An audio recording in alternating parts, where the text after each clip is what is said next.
મિત્રો, હું છું આપ સૌનો પ્રિય આચાર્ય સંકેત શુક્લ અને આજે સંદેશ ડિજિટલના માધ્યમથી આપણે સમજીશું કે સિંહ રાશિના તમામ જાતકો એટલે કે જે કોઈ પણ જાતકોનું નામ મ અને ટ પરથી રહે છે તેના માટે વર્ષ 2026 શું લઈને આવેલું છે. તો આ રાશિના તમામ જાતકો વર્ષ 2026માં કેટલીક બાબતોની ખાસ કાળજી રાખવાની છે. એટલે કે કોઈ પણ ઉતાવળિયા ડિસિઝન નથી લેવાના, કોઈ પણ રિસ્કી ઇન્વેસ્ટમેન્ટ નથી કરવાનું. જે લોકો શેર માર્કેટમાં ઇન્વેસ્ટમેન્ટ કરે છે ને તેને ખાસ થોડુંક સાચવી લેવું જરૂર છે. પ્રોપર એનાલિસિસ કરીને પછી જો તમે ઇન્વેસ્ટમેન્ટ કરશો ને તો તમારા માટે ઘણું સારું છે. તેથી આ મહિનામાં પ્રોપર પ્લાનિંગ સાથે જીવનના દરેક તબક્કામાં દરેક આસ્પેક્ટથી પ્લાનિંગ કરીને આગળ વધશો, તમે કન્સિસ્ટન્સી જાળવી રાખશો તો આ વર્ષમાં સફળતા છે. અને જો તેનાથી વિપરીત જો તમે કરશો તો તમારા માટે નિષ્ફળતા પણ હાથે લાગી શકે છે. સૌપ્રથમ વર્ષના પહેલા 3 મહિના જાન્યુઆરી, ફેબ્રુઆરી અને માર્ચ, આ 3 મહિના દરમિયાન તમારે કોઈ પણ ઉતાવળિયા ડિસિઝન લેવાથી ખાસ કાળજી રાખવાની છે.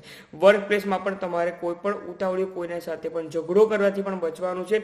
લોકો તમારાથી જે જેલસ થઈ રહ્યા છે ને તે તમારો ફાયદો ઉઠાવવા માટે તમારા ખભા પર બંદૂક રાખીને ચલાવી શકે છે. હવે તમારે જ તે સમજવાનું છે કોણ તમારું જ પોતાનું છે અને કોણ પારકુનું છે.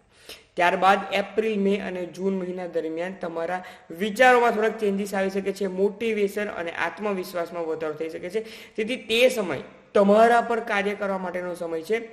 જરૂરથી તમારે તેનો લાભ ઉઠાવી લેજો. તમારા માટે નવી ઓપોર્ચ્યુનિટી, પદ પ્રતિષ્ઠામાં વધારો થવું, નવી જોબ, પ્રમોશન કે કંઈક નવું કાર્ય કરવાનો પણ વિચાર આવી શકે છે. આગળ વધી શકો છો.